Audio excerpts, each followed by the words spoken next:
นัดสันตุบาปอันใดกรรมอันใดที่พี่น้องได้ร่วงเกินล่วงอันทานปราดอุทัยสานามิโรด้วยกายก็ดีว่าจาก็ดีด้วยใจก็ดีด้วยเจตนาก็ดี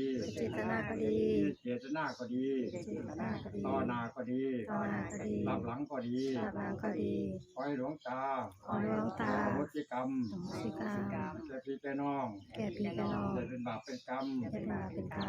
ทุกคนโปรดข้าเถิด